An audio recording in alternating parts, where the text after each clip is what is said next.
Coming up with a reliable valuation for a real estate deal isn't easy. Between the market research that goes into knowing what comparable properties are trading for, what rents are in the market, what expenses should be, the debt terms that you're likely to get, and an estimate of construction costs to renovate the property, it can be a lot of work just to make sure that your assumptions check out on a real estate deal. But aside from those main key assumptions that most investors are digging into and really doing their research on, there are also some other assumptions that real estate investors make that often just aren't researched as much as they should be, and these mistakes can often lead to unrealistically high valuations and investors actually overpaying for the properties they're acquiring. So in this video, to save you the headache and the cost of making these mistakes yourself, what I wanted to do is walk through 3 of the most common underwriting mistakes that can lead investors to overpay on deals, especially in a hot market, and how you can make sure that you're not doing the same thing.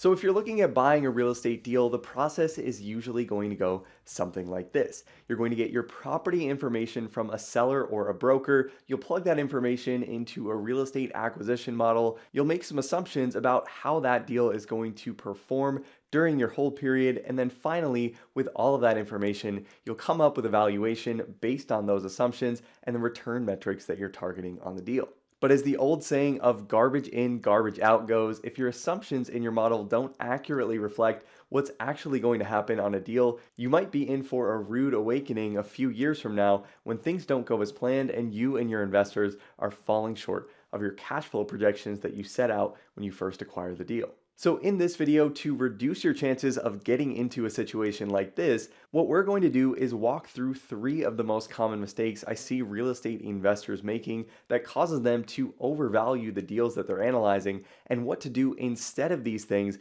to make sure that your assumptions are as accurate as possible and you can feel confident heading into your first or next real estate deal. So first on this list, and probably most prevalent among newer investors, is going to be setting your exit cap rate assumption too low in your underwriting, creating an overinflated property value assumption when you assume to sell the deal. Right now, with the US Treasury yield hitting all-time lows in the summer of 2020, many investors are expecting interest rates to increase over the next few years as the economy begins to recover, and we've already started to see this trend beginning over the last 6 months. And with most real estate transactions being financed anywhere from about 50% to 70% by debt, increasing interest rates is inevitably going to have an effect on the price investors can pay for properties in the future, directly affecting market values of real estate deals in relation to interest rate changes. So to use some rough numbers on a sample acquisition, if we assume an investor pays $1 million to acquire a property today at a 5.8% cap rate, and we also assume that investor finances that property with debt at a 65% loan to value ratio with a 3.5% interest rate on that loan, and then sells that property at a 6.25% exit cap rate at the end of 10 years, that investor would earn a 13.05% IRR over that entire 10-year hold period. However, in that same scenario with interest rates rising, if that interest rate jumps just 100 basis points to 4.5%, keeping all other assumptions the same, the IRR on that same project for that investor would drop to just 11.93%, and to get back to that 13% IRR value, the investor would have to drop their pricing down to just $960,000, a 4% drop in the price the investor would have been able to pay for that same deal with a 3.5% interest rate. And with that 4% price drop, the NOI on the deal is going to stay the same, which leads to an increase in the going in cap rate up to 6.02%, an increase of over 20 basis points from the going in cap rate at a 3.5% interest rate, which is a prime example of how interest rate increases can directly lead to cap rate increases on a widespread basis throughout the industry as a whole. And because of this reason, most institutional investors and private equity groups are underwriting some sort of exit cap rate expansion or growth during their projected hold period of at least 5 basis points per year in most cases between their going in cap rate on a deal and their exit cap rate assumption. So to make sure that you're not getting too aggressive on your sale assumptions in the case that interest rates don't continue falling back to historic lows, baking in some sort of cap rate expansion into your own underwriting can be a big help in protecting against a big miss in your cash flow projections in the case that interest rates continue to rise over the next 3, 5, or 10 years. Now, aside from setting your exit cap rate assumptions correctly, the second mistake on this list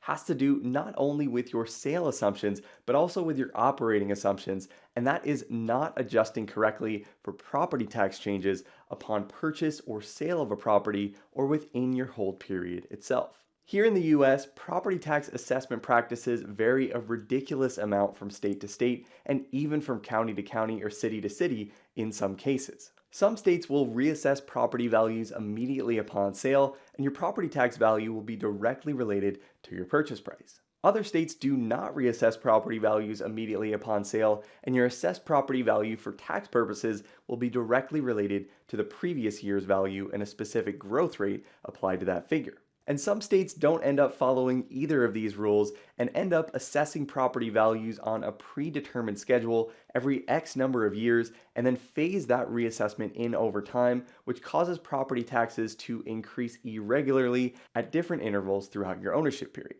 And as complex as this is, knowing exactly how this is going to be treated up front is going to be huge in making sure that your cash flow projections are accurate, because this will directly affect both the timing and the amount of the cash flows you can expect to generate. And in many cases, this will affect your NOI during operations and potentially your sale value in a very big way. And this is impactful for properties where the landlord assumes responsibility for paying all operating expenses out of pocket, but even for properties with tenants on triple net leases or structures where the tenants reimburse the landlord for all operating expenses associated with the property, including property taxes, this can still be a really big deal. Most tenants will calculate what they can pay in rent by calculating their all-in occupancy costs, and operating expense reimbursements, including property tax reimbursements, are included in that mix. So if all of a sudden a tenant's property tax reimbursement obligations double over a 2 to 3 year period,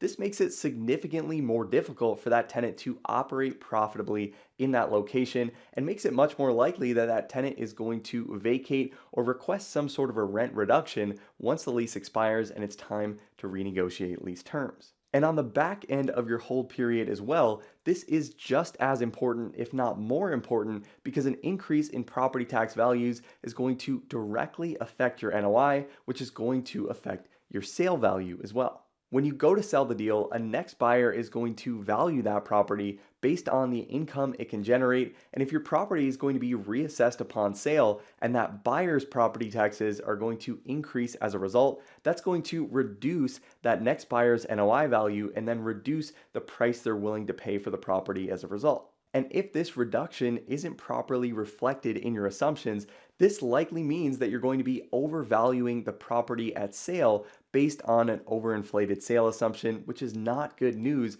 for hitting those projected returns you promised yourself or your investors. All of this is to say that one of the most important things you can do is verify how property taxes are going to change once you acquire a property, but also during your ownership period and when you sell the property for the next buyer as well. And finally, the last point on this list to make sure you're not overvaluing a property when you're underwriting your next deal is to make sure that you're not overly aggressive on your rent growth assumptions early on in your analysis. Remember that your property's rent values or the market rent values in each year grow from the previous year's values, meaning that misses early on in your hold period are going to be much more impactful than misses later on in your hold period. So for example, take a multifamily unit that rents for $1,000 per month in year one of your analysis period. If we assume that that $1,000 market rental rate grows by 5% in years 2 and 3 of our analysis,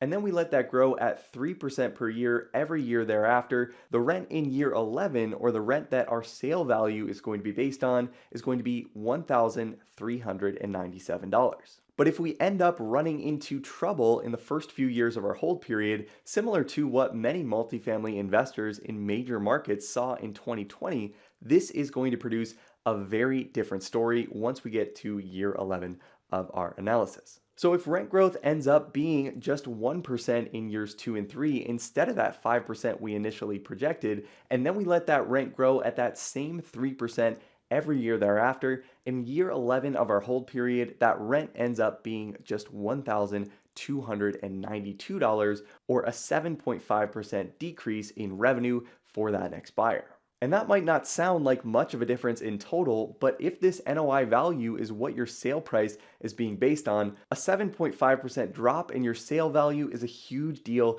and can have a serious impact on your returns in a very negative way. Now, this is going to be most impactful for multifamily and other residential investors with short-term 12-month leases that see quick and immediate changes in revenue as market rent values fluctuate, but even for office, retail, and industrial investors with long-term leases at their properties, the market rates at the time of renewal years from now are going to be impacted by how market rents change today, so staying conservative with your rent growth assumptions early on in your hold period for all product types is extremely important in not overvaluing a commercial real estate deal. So overall, if your exit cap rate assumption is too low, you haven't accounted for a property tax reassessment coming, or your market rent growth assumptions early on in the hold period are too aggressive, there's a very good chance that you could be overvaluing the properties that you're analyzing and paying too much for the deals that you're acquiring. And if you want more training on the underwriting and analysis of commercial real estate deals and the things to look out for like this